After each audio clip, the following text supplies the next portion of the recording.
피해자의 삶이라는 제목을 가지고 함께 말씀 나누겠습니다. 러시아의 대문호 톨스토이는 우리의 인생을 우화적인 방법으로 아주 간결하게 이렇게 묘사하고 있습니다. 어떤 사람이 들판에서 들소를 만나 쫓기다가 들소의 뿔에 받쳐 큰 위기에 처했습니다. 순간 웅덩이를 발견하고 그 안으로 뛰어들었습니다. 웅덩이 중간에 나무가 걸쳐 있어 다행히 위기를 넘길 수가 있었습니다.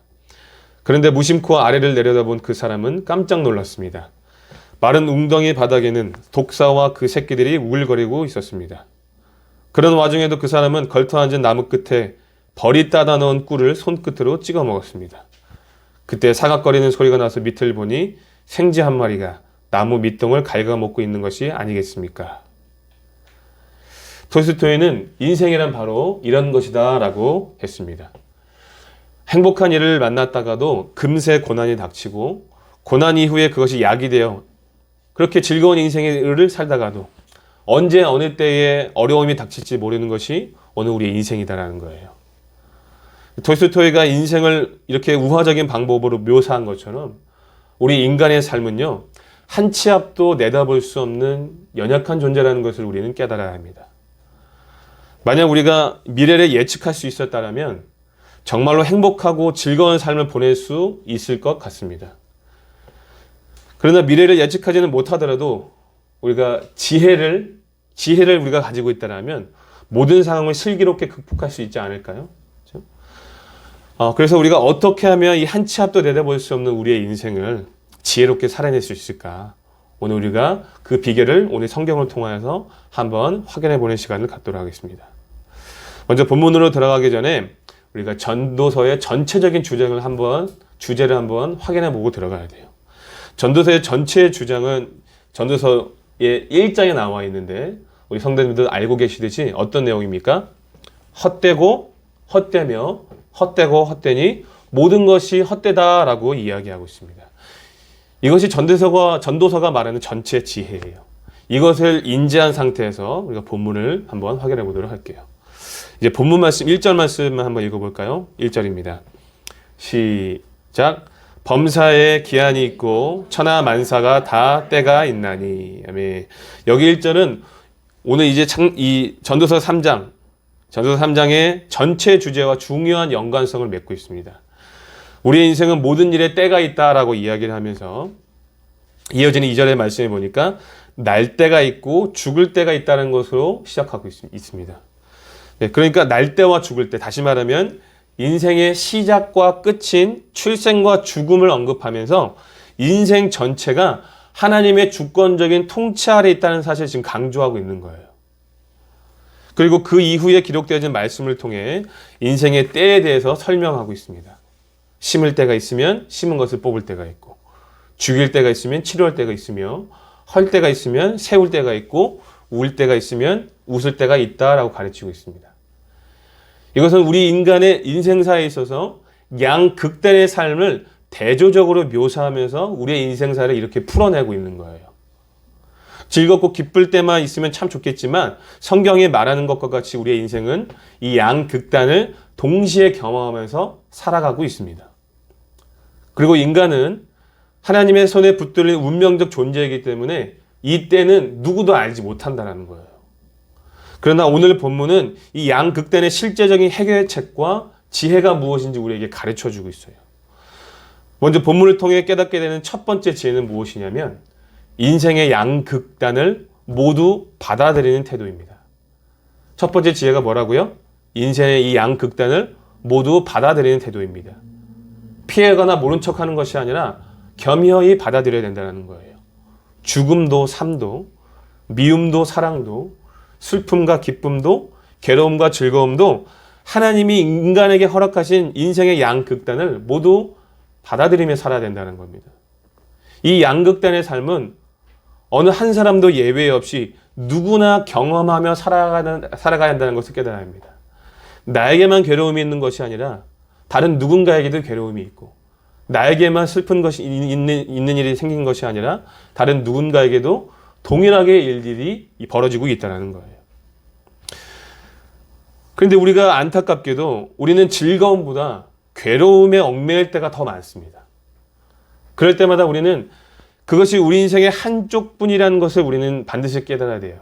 그 말은 무슨 말이냐면 육신의 삶을 말하는 것인데 이 땅에서의 삶을 얘기하는 겁니다. 그럼 다른 한쪽은 어떤 삶일까요? 바로 천국에서의 영적인 누림을 말하는 것입니다. 그러니까 무슨 말이냐면 우리가 이 한쪽의 괴로움에 얽매이지 말고 하나님께서 허락하신 본향집을 사모하면서 살라라고 지금 얘기하고 있는 거예요. 오늘 우리가 성경 말씀 11절에서 말씀이 기록되어 있는 것처럼 하나님께서 우리에게 영원을 사모하는 마음을 주셨다고 말씀하고 계시지 않습니까? 그렇죠? 어쩔 수 없이 겪게 되는 양극단 가운데 있는 그 괴로움에 얽매이지 말고 다른 한쪽의 삶, 천국에서의 영적인 누림을 우리가 바라보며 살라는 거예요. 그러니까 겸허히 받아들일 수가 있겠죠, 괴로움도. 자, 그런데 이렇게만 생각한다면 우리의 신앙이 한쪽으로 치우친 잘못된 신앙으로 변질될 우려가 있죠. 그렇죠? 그 한쪽의 괴로움에 얽매이지 않기 위해서 지나치게 내세로움만 강조한다라면 오늘 우리가 이 땅에서의 천국을 누리지 못하는 불상사를 겪게 됩니다. 그렇죠? 우리가 이 땅에서도 천국을 누리며 살아가야 되잖아요. 그렇죠?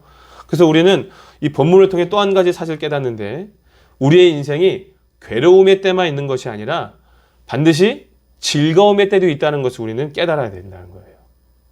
즐거움의 때보다 이 괴로움의 때를 더 기억해서 할지는 모르겠지만 우리는 분명 이 양극단을 모두 경험하면서 살아가고 있습니다. 오늘 성경에서 분명히 말하고 있잖아요. 그렇죠?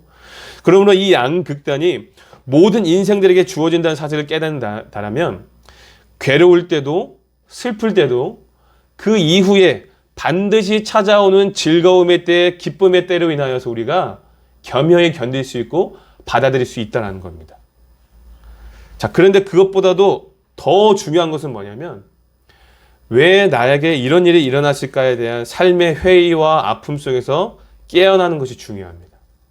괴로울 때, 슬플 때, 이 고난의 때에 하나님을 원망할 필요도 없고 하나님 왜 나에게 이 괴로움을 주셨나요? 불평할 이유가 없다는 겁니다. 왜 이런 일이 일어났을까? 분석할 필요가 없다는 거예요. 물론 그 사건 속에서 하나님의 뜻을 발견할 수 있어요. 그런데 본문에서 말하고 있는 것은 분석하지 말라는 겁니다. 왜 이런 일이 나에게 일어났을까 하는 고민과 분석을 하는 순간 고통이 2배가 되는 거예요. 그거 우리가 분석한다고 알 수 있을까요? 절대 몰라요. 여러분, 욥을 보십시오. 아무리 생각해도 도무지 모르겠다라고 말하지 않습니까? 내가 왜 이런 고난을 당하는지 모른다라는 거예요. 이유 없는 고난도 있어요. 오직 하나님만 아신다는 겁니다. 피조물이 어떻게 창조주의 뜻을 알 수 있습니까? 우리가 하나님을 안다라고 고백은 하지만 사실 우리의 그 알은 믿음에 근거한 알미지 우리의 의지로 알게 된 것이 아닙니다. 깨닫게 하시는 분도 하나님이시고 믿음을 주시는 분도 하나님이시기 때문에 우리가 분석한다라고 해서 온전히 알 수가 없다는 거예요. 뿐만 아니라 하나님은 우리에게 나의 생각과 너의 생각은 다르다라고까지 말씀하셨습니다. 그렇죠. 성도님들도 경험해 오셔서 아시겠지만 보통 우리가 괴로운 시절이 왔을 때 바로 하나님의 뜻을 발견할 수 있습니까? 그런 경우는 거의 없는 것 같아요. 아니면 괴로운 시절이 지나간 후에 모든 것이 다 해결되었을 때 이것이 하나님의 뜻이었구나 라고 발견합니까? 전자입니까? 후자입니까? 보통은 전자보다 후자인 경우가 더 많아요. 우리 괴로운 시절이 다 지나가고 나서 이 괴로움의 시절이 전부 하나님의 계획이었구나. 그죠? 나중에 돼서야 알게 된다는 거죠. 그러니까 우리에게 고난이 왔을 때, 괴로움의 때가 왔을 때 괜히 그 사건에 깊이 빠져 있을 필요도 없고 왜 일어나는지 심각하게 고민하면서 회의에 빠질 필요가 없다는 거예요. 어떻게 하라는 겁니까? 그냥 받아들이라는 겁니다. 그것이 본문을 통해 우리에게 주시는 지혜예요. 왜냐하면 그 이유가 오늘 본문 말씀 10절에 기록되어 있기 때문입니다. 우리 10절 말씀 한번 읽어볼까요? 본문 10절입니다. 시작. 하나님이 인생들에게 노고를 주사 애쓰게 하신 것을 내가 보아노라. 아멘.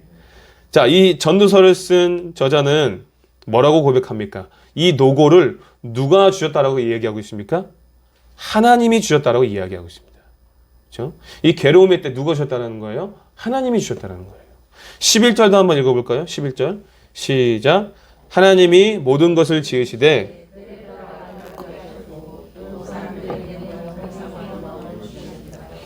그러나 하나님이 하시는 일의 시종을 사람으로 측량할 수 없게 하셨도다. 아멘. 우리에게 일어난 모든 일들이 내가 무슨 일을 함으로써 벌어진 것이 아니다라는 거예요. 뿐만 아니라 또한 나의 죄 때문에 또한 다른 사람의 죄를 내가 대신하기 위해서 일하는 것이 아니다라는 거예요. 모든 일들의 원인이 내가 아니라 근원적으로 누구라는 거예요? 하나님이시다라는 거예요. 하나님이 노고를 주셨고 하나님이 하신 일이다라고 이야기하고 있습니다. 나 때문에 발생한 일이 아니라 하나님이 하신 일이라는 거예요. 그러니까 고난의 때에 지나치게 분석하고 빠질 필요가 없겠죠. 잘못하면 정죄감에 빠질 위험이 있는 거죠. 혹시나 깨달음을 주셨다면 감사하고, 그죠? 그래도 모른다. 그러면 그냥 받아들이면 되는 겁니다. 하나님이 하신 일인데 우리가 부정할 수가 없잖아요. 그렇죠? 자, 그렇다면 하나님은 우리를 사랑한다라고 말씀하셨으면서 우리에게 즐겁고 기쁜 일만 주셔야지 왜 이렇게 괴롭고 힘든 일도 주십니까? 라고 생각해 볼 수 있지 않겠습니까? 자, 그런데 하나님께서 그 일을 주신 이유는 뭐냐면 11절 하반절에 보니까 뭐라고 나와 있어요? 11절 하반절에 사람으로 하여금 측량할 수 없게 하시기 위함입니다.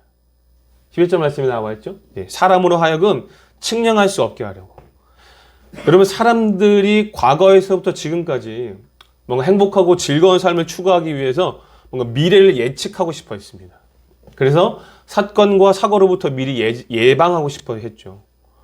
그 예로 어떤 것이 있습니까? 일기예보가 있죠. 그죠? 비 맞지 않기 위해서 일기를 미리 예측해서 우산도 쓰고 하고 하지 않습니까? 근데 여러분들 일기예보가 100% 다 일치하나요? 잘 맞을 때 있지만 맞지 않을 때가 더 많습니다. 그렇죠? 이 기상청 사람들의 통계를 보면 30%만 맞아도 굉장히 예측률이 높다라고 할 정도예요. 그러니까 그만큼 사람은 절대 미래를 예측할 수가 없는 거죠. 다시 한번 말하지만 사람은 한 치 앞도 내다볼 수 없는 연약한 존재입니다. 그렇다면 왜 하나님은 사랑으로 하여금 이렇게 측량할 수 없게, 앞의 일들을 예측할 수 없게 왜 그렇게 만드셨을까요? 그 이유가 전도서 12장 1절의 말씀에 기록되어 있습니다. 전도서 12장 1절을 찾아서 다 같이 한번 읽어볼까요? 한 5장 정도만 뒤로 넘기시면 오늘의 본문을 손으로 체크해 놓으시고 전도서 12장 1절을 한번 찾아서 다 같이 한번 읽어보겠습니다. 전도서 12장 1절입니다. 시작. 너는 청년의 때에 너의 창조주를 기억하라. 아멘. 여러분, 하나님께서 우리에게 곤고한 날을 함께 해주신 이유는 무엇 때문이다라는 거예요? 창조주를 기억하게 하기 위해서입니다. 다시 말하면 하나님을 더 신뢰하게 하기 위해서예요. 만약 우리가 미래를 예측해서 어떤 사건과 사고를 미리 예방하고 그로 인해 우리의 삶이 굉장히 행복하고 즐거운 일들만 가득한다면 우리가 과연 하나님을 찾을까요? 하나님을 찾을까요? 우리의 신앙을 제대로 들여다본다면 방금 제가 한 말을 곰곰이 생각해 보시면서 과연 찾지 않겠구나라고 생각하실 수 있을 것 같습니다. 보통 우리가 신앙생활을 하다 보면은 어떤 환경과 상황을 바라볼 때가 더 많습니다. 창조주 하나님보다 환경과 상황에 흔들릴 때가 더 많은 경우가 있어요. 단적인 예를 들어서 무슨 일만 터졌다 하면 잠깐은 기도하지만 그러다가 문제가 바로 해결되지 않으면 교회에 안 나온 사람들이 많습니다. 마음이 굉장히 어려운 거죠. 굉장히 많이 어렵고 그러다가 문제가 해결되면 다시 나오기 시작합니다. 그러다가 무슨 일이 터졌다 하면 다시 표정이 일그러지면서 힘들어지고 그리고 어려워지다가 시간이 지나서 문제가 해결되어지면 평안해지고 또다시 또 막 즐겁게 다녀요. 어떤 창조주를 기억하기보다 환경과 상황에 흔들릴 때가 더 많다는 겁니다. 여러분, 사람이 간사하다라는 말을 많이 하잖아요. 이 고난의 때가 없다라면 절대 하나님을 찾지 않는 존재가 우리이기 때문인 거예요. 그렇죠? 그러므로 하나님께서 우리에게 기쁨의 때 외에도 괴로움과 슬픔의 때를 동시에 주신 이유는 무엇이다라는 겁니까? 그 창조주 하나님을 기억하게 하기 위해서. 여러분, 기억한다는 말은 무슨 말입니까? 창조주를 찾고 그 사건으로 인해 그분의 능력을 경험할 수 있는 은혜가 되기 때문입니다. 그러니까 여러분들 고난이 유익이란 말이 맞는 말인 거죠. 그 고난 가운데 어려움 가운데 창조주 하나님을 기억하여 간구하실 때에 하나님의 은혜를 체험할 수 있는 거예요. 그렇죠? 그렇기 때문에 오늘 본문에서 소개하는 이 인생의 양극단을 우리가 어떻게 해야 한다는 겁니까? 하나님이 주신 것이기 때문에 그대로 받아들이면서 사는 것이 지혜로운 그리스도인의 삶이라는 겁니다. 즐거움과 함께 고난도 넉넉히 그리고 겸허히 받아들일 때 고난 가운데 하나님의 살아계심도 경험할 수 있다는 사실을 믿으시기 바랍니다. 우리가 받아들이지 않고 원망하고 분석하니까 이게 힘든 거예요. 그러므로 오늘 우리가 이 전도자의 지혜를 본받아 원망하거나 분석하지 마시고 하나님을 더 신뢰할 수 있는 기회임을 깨달을 수 있기를 바랍니다. 어떠한 극단적인 상황에서도 그대로 받아들일 수 있는 지혜롭고 성숙한 신앙이 될 수 있기를 예수님의 이름으로 축복합니다. 아멘. 자, 이제 본문을 통해 깨닫게 되어지는 두 번째 지혜를 한번 살펴볼게요. 오늘 본문 말씀 13절 말씀 한번 읽어볼까요? 13절입니다. 시작. 사람마다 먹고 마시는 것과 수고함으로 낙을 누리는 그것이 하나님의 선물인 줄도 또한 알았도다. 아멘. 자, 본문을 통해 깨닫는 두 번째 지혜는 바로 매우 낙관적인 현실주의입니다. 방금 읽은 구절을 통해 확인할 수 있듯이 삶은 전적으로 우리에게 맡겨진 하나님의 무엇이다라고 설명하고 있습니까? 선물이다라고 이야기하고 있어요. 여러분, 선물은 좋은 것입니까? 나쁜 것입니까? 좋은 것입니다. 그리고 그 선물은 어떻게 해야 돼요? 반드시 받은 선물을 가지고 즐겨야 돼요. 꽁꽁 싸매고 있는 것이 아니라 선물을 받았으면 뜯어서 즐길 수 있어야, 누릴 수 있어야 된다는 겁니다.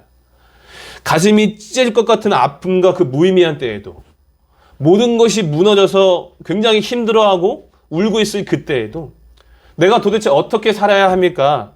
라고 절규하며 부르짖어야 할 그때에도 전도서가 가르치는 이 삶의 두 번째 지혜는 피할 수 없으므로 그것을 즐겨라는 거예요. 왜냐하면 그것 또한 하나님께서 인생들에게 주신 선물이기 때문입니다. 그렇죠?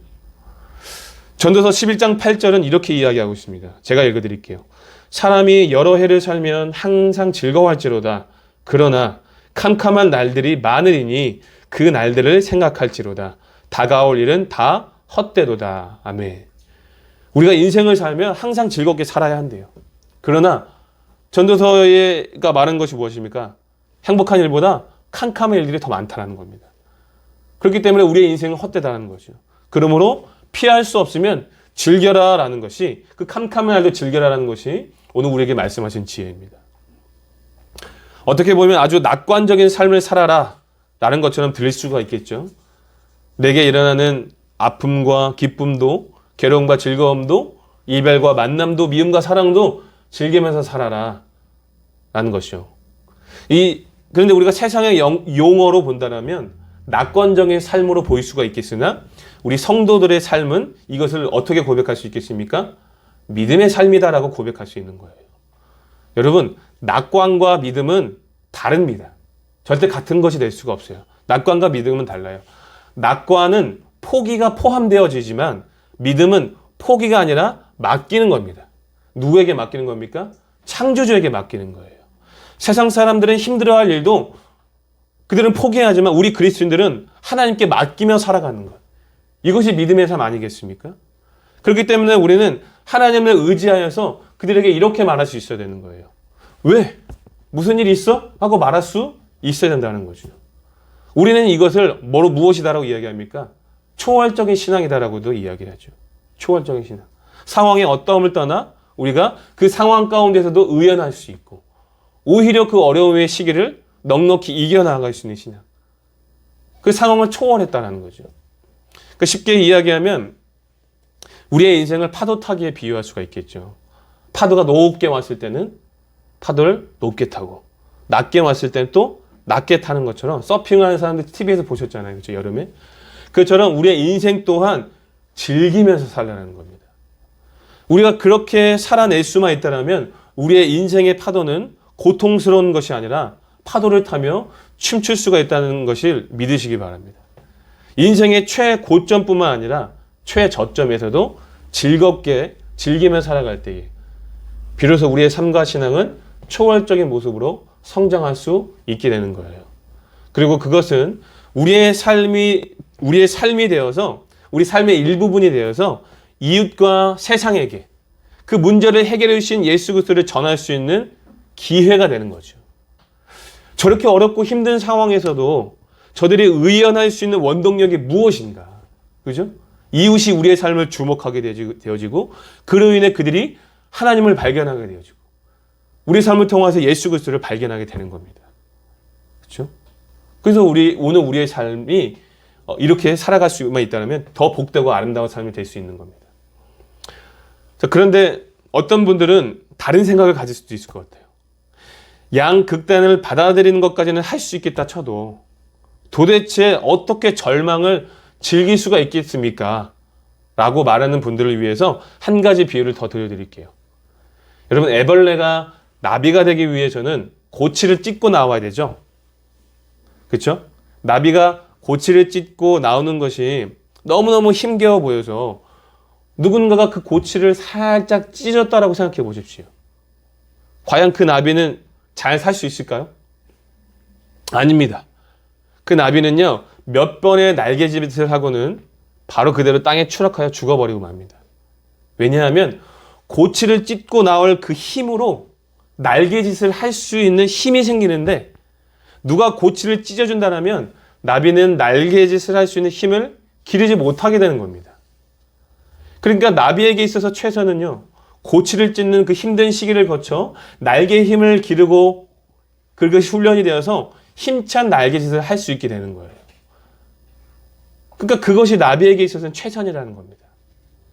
즉 우리 인간에게 있어서 힘든 시기는 일종의 훈련으로 생각할 수 있겠죠.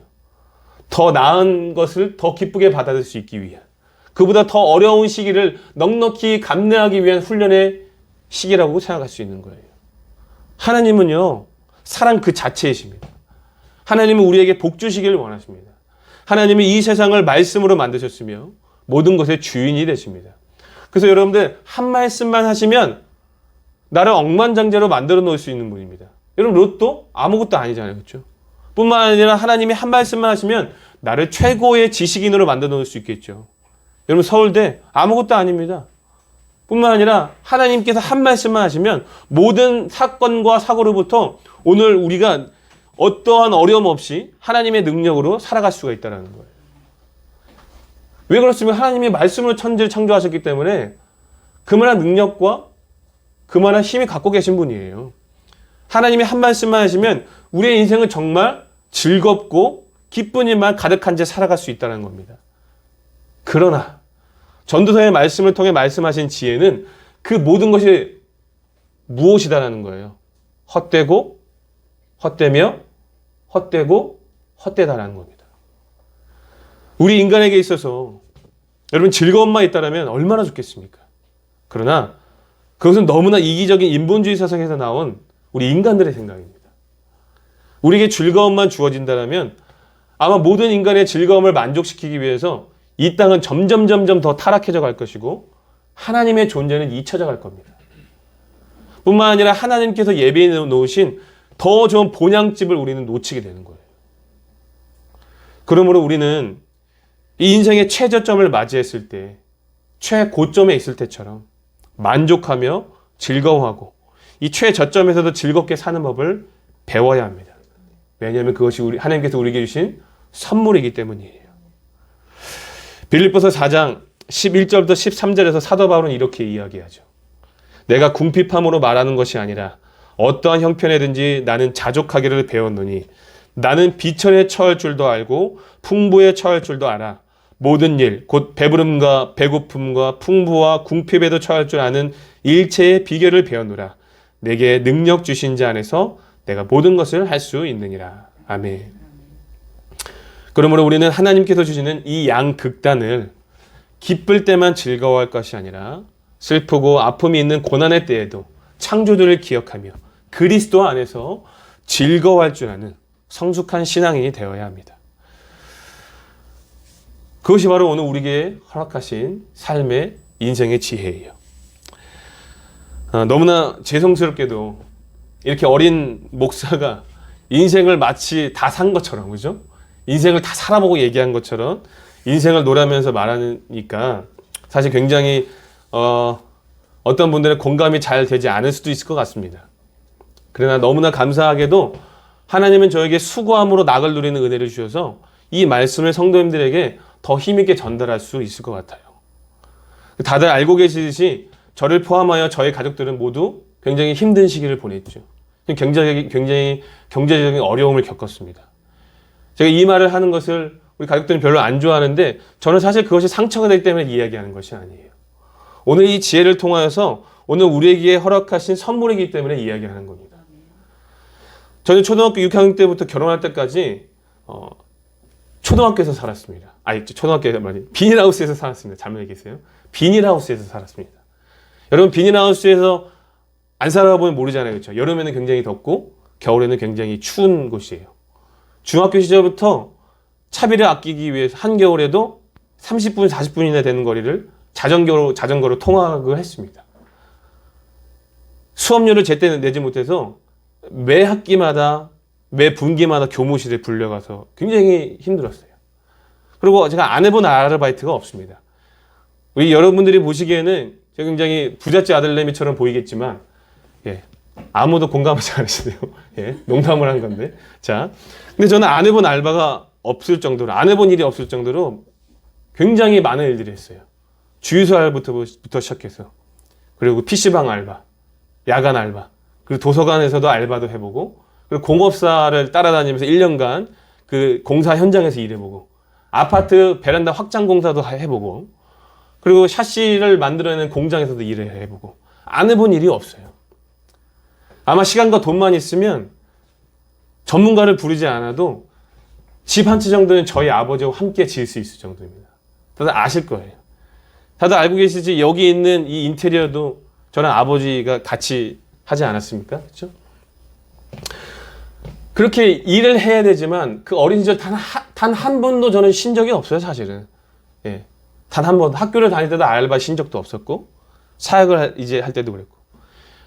그래서 제가 어린 시절에 집에 빚이 많아서 평생 빚만 갚다 죽겠구나라는 생각을 하면서 학창 시절을 보냈습니다.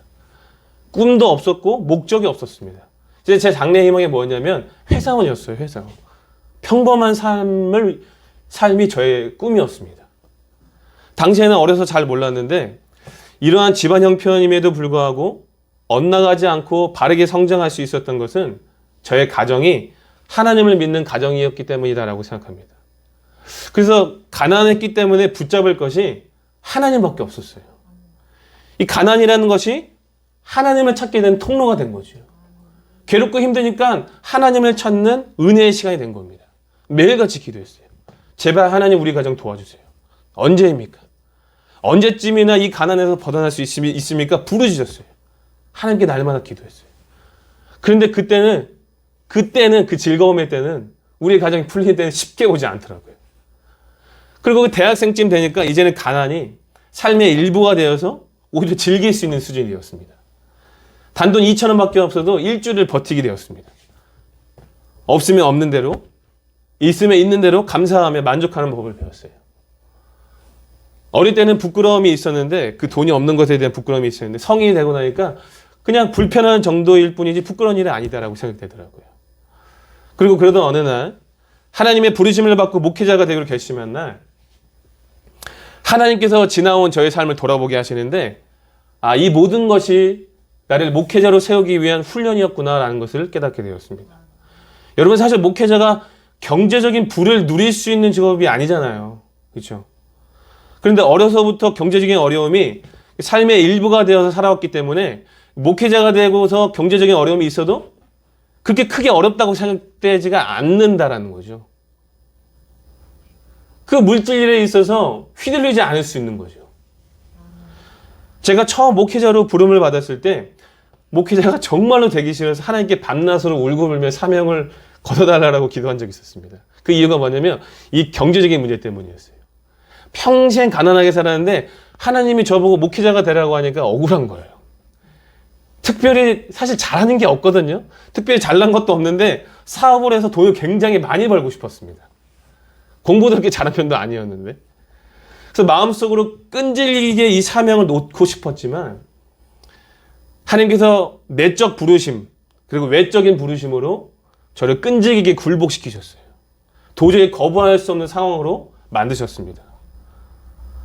그렇게 제가 목회자의 길을 가기로 결정한 순간 너무나 감사하게도 제가 신대원에 들어간 해부터 그리고 사역을 시작한 해부터 물질 때문에 고생한 적이 단 한 번도 없어요. 저희 가족들이 증인입니다. 그러니까 저에게 있어서 웃을 때는 바로 목회자의 길이었던 겁니다. 저에게 있어서 가난은 오늘 본문에서 말하고 있는 것처럼 하나님께서 인생들에게 주신 선물이다라고 제가 여러분들에게 간증으로 고백하고 있는 거예요. 물론 저보다 더한 가난이라는 고난을 겪으신 분들이 계실 것이고 또 가난과는 다르게 건강이라는 고난을 겪는 분들도 계실 것이고 또 관계의 문제로 고난을 겪는 분들도 계실 것입니다. 가정적인 어려움들, 여러 고난들을 경험해 보셨을 거예요. 아픔들 경험해 보셨을 거예요. 그러나 성도 여러분, 좌절하지 마십시오. 낭망하지 마십시오. 창조주 하나님을 기억하시기 바랍니다. 그리고 피할 수 없기 때문에 즐기십시오. 그것이 성숙한 신앙인의 자세입니다. 이제 말씀을 마치겠습니다. 사랑하는 성도 여러분, 우리의 인생은 어쩔 수 없이 양극단을 경험하면서 살아갑니다. 울 때가 있으면 웃을 때가 있고 슬퍼할 때가 있으면 즐거워할 때가 있습니다.